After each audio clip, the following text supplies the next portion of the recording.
আজকের প্রথম কবিতা।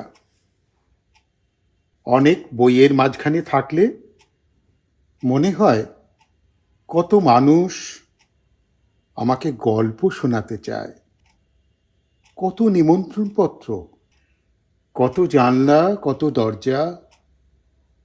বইয়ের মাঝখানে থাকলে বোঝা যায় আয়নার সামনে দাঁড়াতে অত ভয় পাওয়ার কিছু নেই,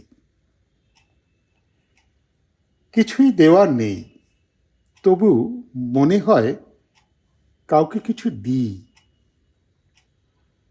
ঘরদোর সাজিয়ে রাখি, হঠাৎ কেউ এসে পড়লে চমকে না উঠি।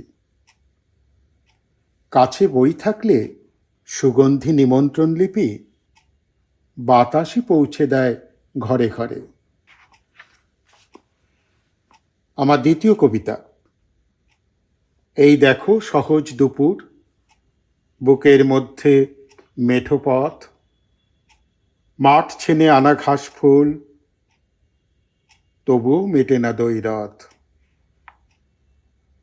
ভেবেছি কত না বেলা ছোব, নীল রঙে উঠোন নিকোব, একবার উকি দিয়ে এসে স্বপ্ন বিছানো খাটে শোব। তুমিও যাওয়ার পথে একা, ছায়া নিয়ে পরস্পর আছি।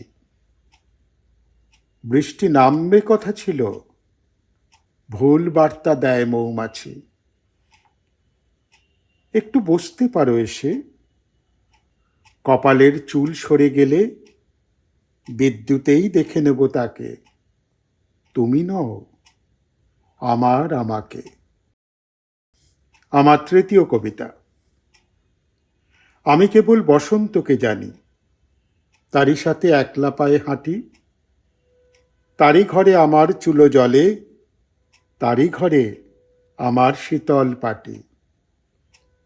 আলগা সুতো, আবেগ মিহিরোদ গুটিয়ে নিয়ে কুলুঙ্গিতে রাখি। ডানার ভারে উড়তে পারি না কো, দরজা নাড়ে অকাল বৈশাখী। আমারই এই ভীষণভাবে বাঁচা, শহর জুড়ে তুমুল হাসাহাসি। হঠাৎ কোথাও পালাতে পারি না কো, বসন্তকে বড্ড ভালোবাসি।